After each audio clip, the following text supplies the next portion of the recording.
नमस्कार, आप देख रहे हैं अपना उत्तराखंड। आपके साथ मैं हूं कंचन डोगरा नेगी। बड़ी खबर से हम बुलेटिन का आगाज कर रहे हैं। देहरादून से बड़ी खबर आ रही है इस समय। Integrated command and control centre का उद्घाटन आज होने वाला है। आपको बताएं कि आज सदैव दून नाम से तैयार किया गया कंट्रोल सेंटर जिसका आज उद्घाटन होगा और दोपहर के 1 बजे मुख्यमंत्री त्रिवेंद्र सिंह रावत इसका उद्घाटन करने वाले हैं। कमांड एंड कंट्रोल सेंटर से शहर पर नजर रखी जाएगी।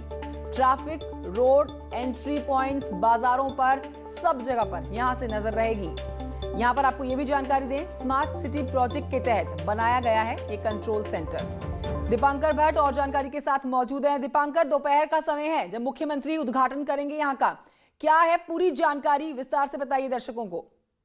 बिल्कुल, स्मार्ट सिटी प्रोजेक्ट के तहत कमांड एंड कंट्रोल सेंटर बनाया गया है और लगभग 300 करोड़ की लागत से ये तैयार हुआ है। इसमें देहरादून शहर की अगर बात करें तो चारों जो पॉइंट्स हैं, खासतौर पर नंदा की चौकी, प्रेमनगर, जोगीवाला, ISBT और सहजधारा क्रॉसिंग, ये पूरे शहर का जो इलाका रहेगा ये अब कैमरों की नजर में रहेगा, साइबर सिक्योरिटी की नजर में रहेगा। कोई भी गतिविधि यहाँ पर होगी उस पर पुलिस की नजर रहेगी। इस कमांड एंड कंट्रोल सेंटर में हर डिपार्टमेंट का एक कर्मचारी बैठेगा और कहीं पर भी कोई दिक्कतें आए, चाहे नगर निगम के कहीं पर कूड़ा पड़ा हो या पर कहीं पर भीड़ जुट रही हो, कहीं पर ट्रैफिक 1 लेन हो और डबल साइडेड चल रहा हो, तो इस तरह की जहां पर भी स्थितियां रहेंगी वह कंट्रोल की जाएंगी सेंटर से। और देहरादून को स्मार्ट बनाने की तरफ एक बड़ा कदम जिसका आज मुख्यमंत्री खुद उद्घाटन करने वाले हैं। कंचन, दीपांकर, और 2022 की अगर बात कर ली जाए तो चुनाव से पहले अब देखें तो कोरोना महामारी के कम होने के बाद अब मुख्यमंत्री त्रिवेंद्र सिंह रावत पूरी तरह से एक्टिव हैं, दौरे पर हैं, कई परियोजनाओं का वो शिलान्यास कर रहे हैं, उद्घाटन कर रहे हैं। ये एक उपलब्धि मानी जाएगी और 2022 में ये मजबूत पॉइंट बनकर सामने आएगा। बिल्कुल कंचन, क्योंकि देहरादून जो राजधानी है उत्तराखंड की, वो जो भारत के 100 स्मार्ट शहर बनने उनमें से एक है। तो देहरादून में जो कुछ भी अभी काम चल रहे हैं वो डबल इंजन की गवर्नमेंट के तहत सरकार दिखाने की कोशिश उन्हें कर रही है। और वहीं और भी जगह, चाहे हाईवेज की बात करें, चाहे नेशनल हाईवेज की बात करें, एक्सप्रेसवे जो दिल्ली देहरादून से कनेक्ट होना है, और देहरादून को स्मार्ट बनाने की जो कोशिश है देहरादून और मसूरी को पूरे प्रोजेक्ट के तहत, उसमें ये बड़ा कदम है और जाहिर तौर पर 2022 में सरकार इसको बनाने की कोशिश में जरूर रहेगी। शुक्रिया आपका दीपांकर भट्ट, जानकारी आपसे आगे और लेंगे। फिलहाल की जानकारी के लिए शुक्रिया। हम आपको यहां ये बता देते हैं कि 2 दिवसीय दौरे पर पहुंचे मुख्यमंत्री त्रिवेंद्र सिंह रावत आज पौड़ी में विकास योजनाओं की समीक्षा बैठक करेंगे। आज विकास भवन में सुबह 11 बजे का समय है जब मुख्यमंत्री त्रिवेंद्र सिंह रावत जिले के अधिकारियों के साथ बैठक करके विकास कार्यों पर अपडेट रिपोर्ट लेंगे। तो आपको हम समझा रहे हैं, बता रहे हैं कि ताबड़तोड़ तरीके से दौरे पर निकले हुए हैं मुख्यमंत्री त्रिवेंद्र सिंह रावत और पौड़ी दौरे पर मुख्यमंत्री हैं। विकास कार्यों की समीक्षा आज करने वाले हैं। सीएम ने पार्टी कार्यकर्ताओं के साथ बैठक कल की थी और कई करोड़ की पौड़ी वासियों को योजना दी, परियोजनाओं का उद्घाटन किया गया था। तो सीएम, आप बताएं, आज उनके दौरे का दूसरा दिन है और कई और योजनाओं का वो शिलान्यास करेंगे और उद्घाटन करेंगे।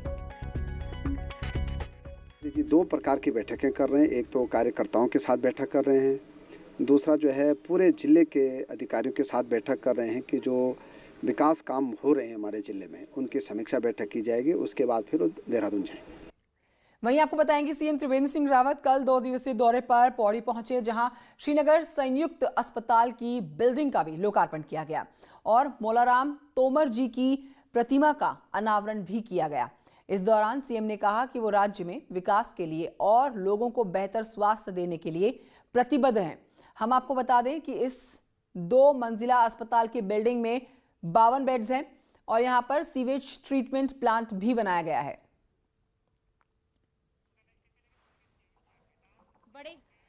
इससे पहले मुख्यमंत्री ने कंडोलिया मंदिर में पूजा अर्चना की और कंडोलिया में बने हुए थीम पार्क सहित अन्य पर्यटन योजनाओं का लोकार्पण और शिलान्यास भी किया।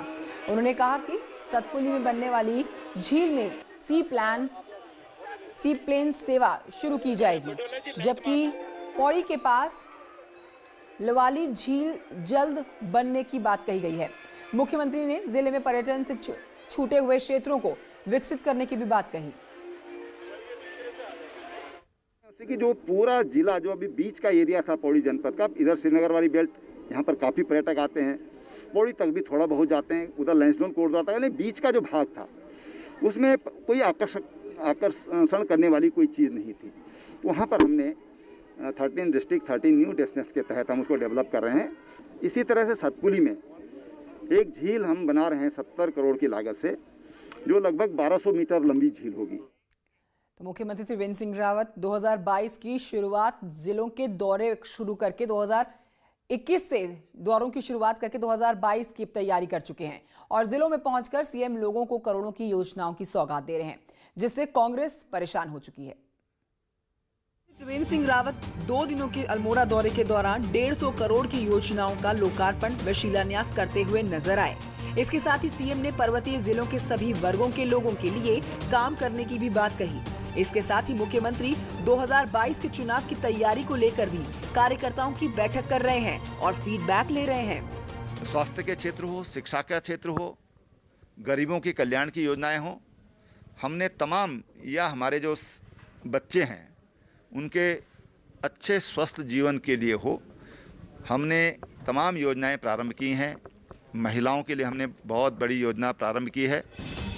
वहीं कांग्रेस आगामी चुनावों के लिए महंगाई सहित अन्य मुद्दों को लेकर जनता के बीच जाने का प्लान बना रही है और सत्ता में आने का दावा कर रही है, लेकिन कप्तान कौन होगा, इस पर कांग्रेस में गुटबाजी है।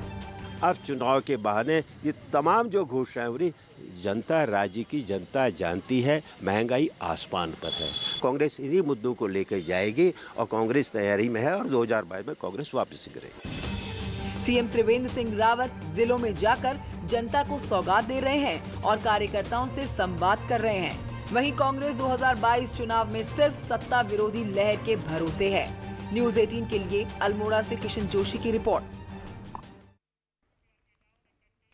और आइए आपको जल्दी से कोरोना की अपडेट देते हैं। प्रदेश से गुरुवार को यानी कि कल के दिन राज्य में कोरोना के 82 नए मामले सामने आए हैं, जबकि पिछले 24 घंटे में 3 कोरोना मरीजों की मौत हो गई।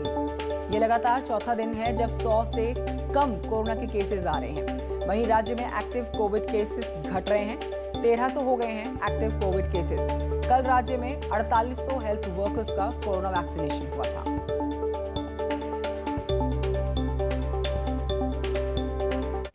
कुंभ के काउंटडाउन की बात करते हैं, जो कि शुरू हो गया है। केंद्र की गाइडलाइंस जारी करने के बाद अब जल्द ही राज्य सरकार भी अगले 4 दिन में एसओपी जारी कर सकती है। कुंभ के लिए कोई स्पेशल ट्रेन नहीं चलेगी, तो कुंभ मेले का समय भी कम हो सकता है। कोरोना काल में 27 फरवरी से कुंभ की शुरुआत हो रही है और केंद्र पहले ही साफ कर चुका है कि भीड़ कम रखनी होगी, नियम कायदे मानने होंगे। अब ऐसे में राज्य सरकार कुंभ के लिए एसओपी जारी करेगी। कुंभ के लिए कोई स्पेशल ट्रेन नहीं चलेगी।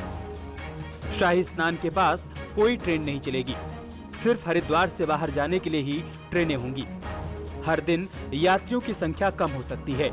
सोशल डिस्टेंसिंग के साथ एंट्री मिल सकती है। अब इन नियमों को लेकर अन्य राज्यों से भी बात की जा रही है।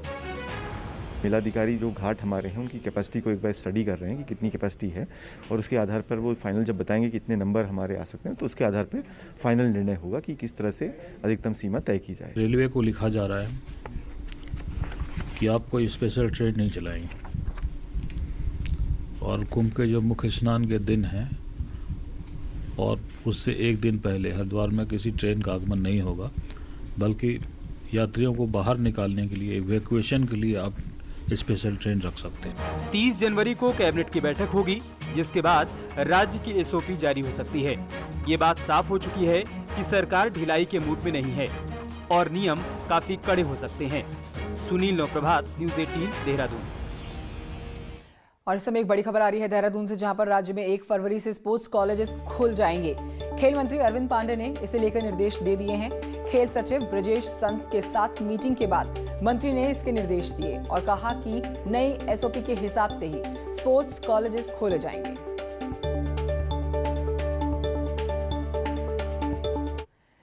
अब आपको बताएंगे 2 साल पहले श्रीदेव सुमन यूनिवर्सिटी का सेमेस्टर सिस्टम खत्म करके सालाना एग्जाम कराने का फैसला लिया है, लेकिन अब ये नया सिस्टम छात्रों को रास नहीं आ रहा है। देखिए रिपोर्ट।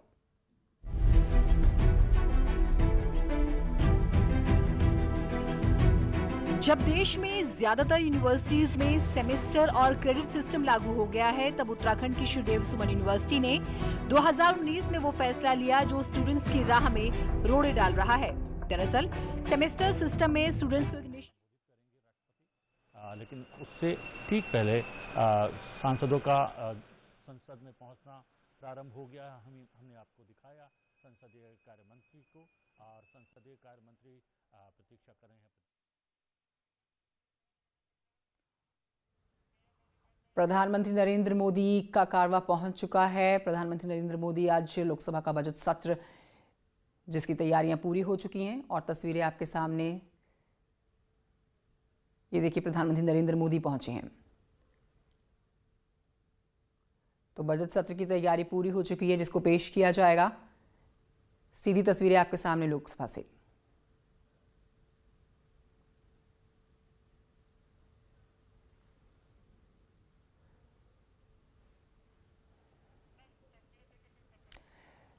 तो बजट सत्र से पहले प्रधानमंत्री नरेंद्र मोदी आज मीडिया से मुखातिब भी होने वाले हैं, और ये तस्वीरें, ये झलक आपके सामने प्रधानमंत्री नरेंद्र मोदी की। तो कोरोना काल में 2021 में कोई काम नहीं रुकेगा, इस बात का ऐलान पहले ही कर दिया गया था, जिसमें सबसे महत्वपूर्ण काम बजट सत्र का। आज से संसद का बजट सत्र, और इसी कड़ी में ये तस्वीरें सीधी आपके सामने, जहां पर प्रधानमंत्री नरेंद्र मोदी पहुंच चुके हैं।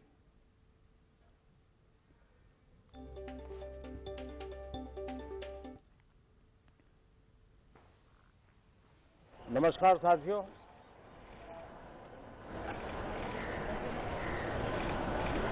इस दशक का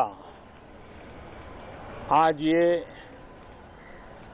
पहला सत्र प्रारंभ हो रहा है। भारत के उज्जवल भविष्य के लिए ये दशक बहुत ही महत्वपूर्ण है, और इसलिए प्रारंभ से ही आजादी के दीवानों ने जो सपने देखे थे, उन सपनों को, उन संकल्पों को तेज गति से सिद्ध करने का ये स्वर्णिम अवसर अब देश के पास आया है।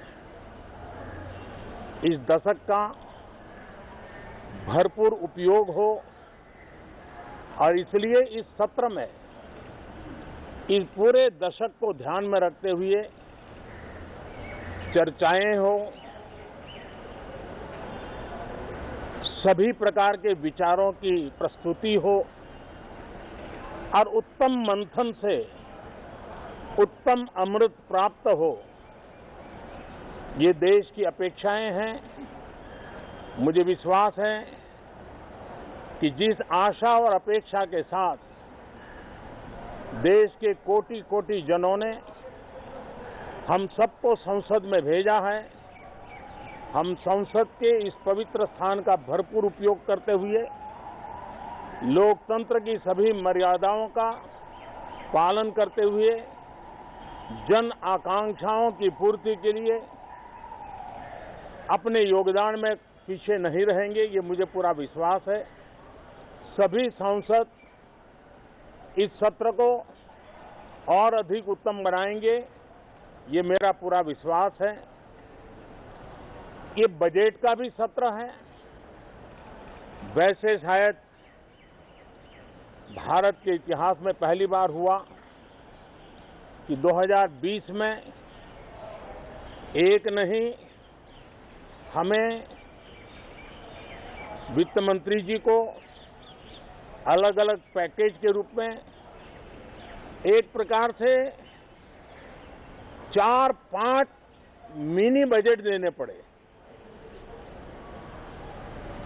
यानी 2020 एक प्रकार से लगातार मिनी बजट का सिलसिला चलता रहा, और इसलिए ये बजट भी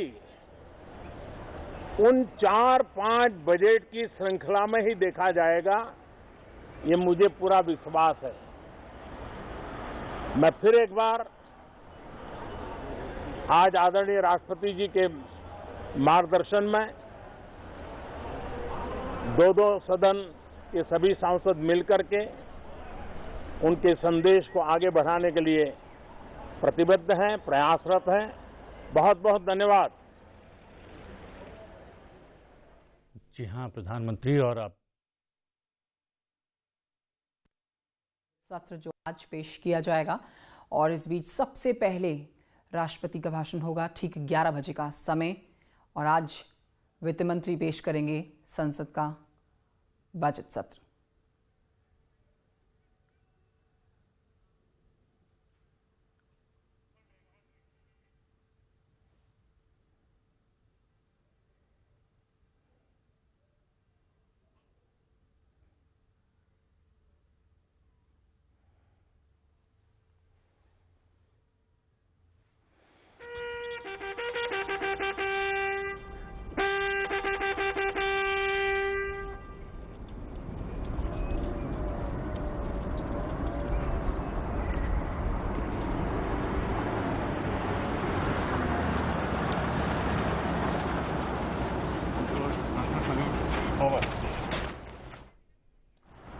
जी हाँ, राष्ट्रपति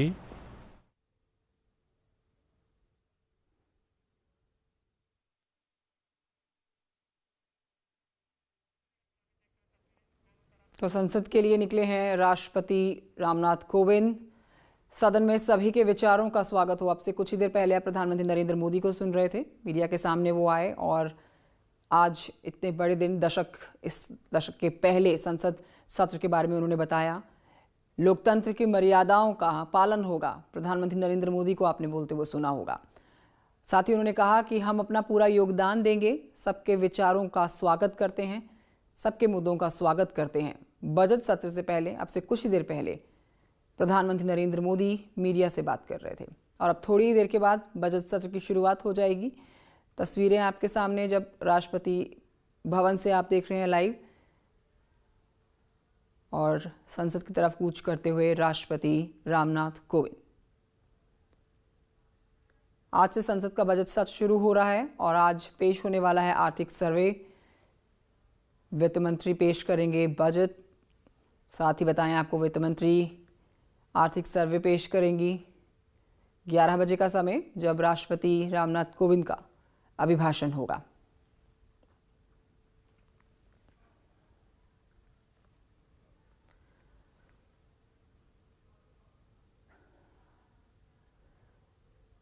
तस्वीरें आपके सामने संसद के लिए निकल चुके हैं राष्ट्रपति रामनाथ कोविंद और अब से थोड़ी ही देर के बाद, लगभग 15 ही मिनट के बाद, सबसे पहले राष्ट्रपति रामनाथ कोविंद का अभिभाषण होगा और उसके बाद आगे की कार्रवाई शुरू कर दी जाएगी।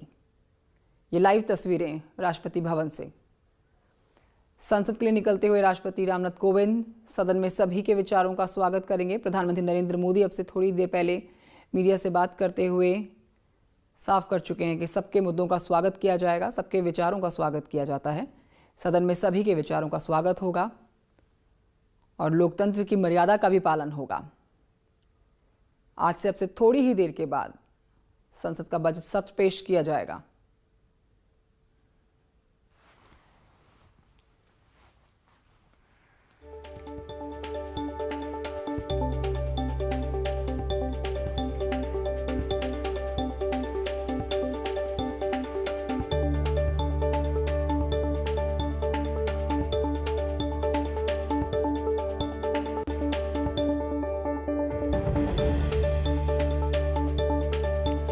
तो बड़ी खबर इस समय की और तस्वीरें आपके सामने सीधे संसद भवन के लिए रवानगी राष्ट्रपति भवन से राष्ट्रपति रामनाथ कोविंद की और अब पहुंच चुके हैं संसद।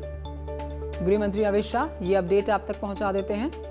साथ ही केंद्रीय गृह मंत्री अमित शाह संसद पहुंच चुके हैं। प्रधानमंत्री नरेंद्र मोदी भी पहुंच चुके हैं। अब से थोड़ी देर के बाद 11 बजे सबसे पहले राष्ट्रपति का अभिभाषण होगा। उसके बाद आगे संसद का बजट सत्र पेश किया जाएगा। संसद के लिए निकलती हुई तस्वीरें राष्ट्रपति रामनाथ कोविंद की।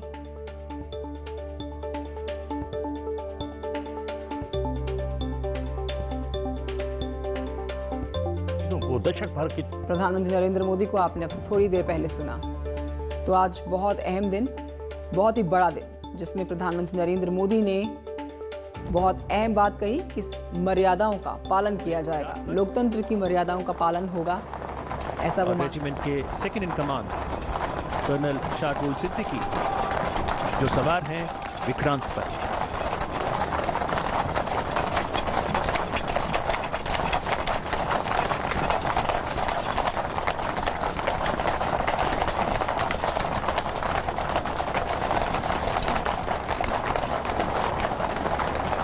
1773 में तत्कालीन गवर्नर जनरल वॉरेन हेस्टिंग्स ने 50 बहादुर भारतीयों को अपने अंग रक्षक के लिए नियुक्त किया गया था। ये सभी कुशल घुड़सवार थे जो तलवार और भाला चलाने में भी निपुण थे। और जब गणतंत्र भारत बना तो वह कहलाए द प्रेसिडेंट्स बॉडीगार्ड।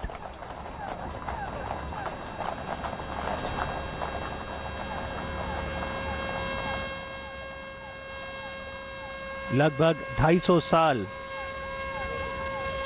पुराना है प्रेसिडेंट्स बॉडीगार्ड का इतिहास।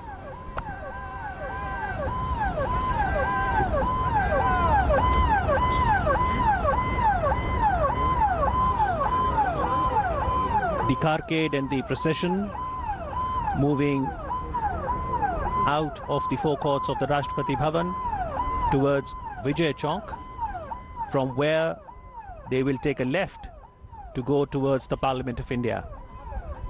On the right side of the carcade is South Block, and on the left side North Block. This is the picturesque Central Vista area in the capital city of New Delhi.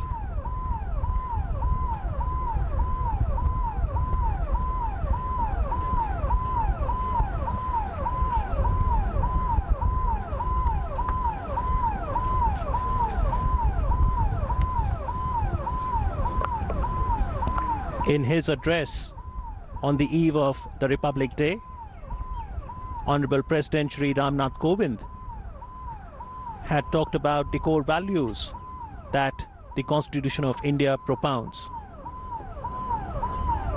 These values, justice, liberty, equality and freedom. तो ये तस्वीरें आपके सामने बेहद खूबसूरत तस्वीरें संसद भवन प्रधानमंत्री नरेंद्र पहुंच चुके हैं और अब से थोड़ी ही देर के बाद ये जो कारवां आप देख रहे हैं राष्ट्रपति का सिक्योरिटी गार्ड्स के बीच में ये कारवां बस पहुंच ही चुका है। लगभग ये कारवां सीधा पहुंचेगा संसद भवन जहां पर आज बहुत ही महत्वपूर्ण दिन जिसकी शुरुआत राष्ट्रपति रामनाथ कोविंद के अभिभाषण से की जाएगी। कुछ ही मिनटों के बाद आप सुनने वाले हैं राष्ट्रपति को। और इस बीच ये भी आपको जानकारी दे देते हैं कि केंद्रीय गृह मंत्री अमित शाह पहुंच चुके हैं, साथ ही तमाम कैबिनेट के मंत्री वहां पहुंच चुके हैं और अब इंतजार राष्ट्रपति के पहुंचने का।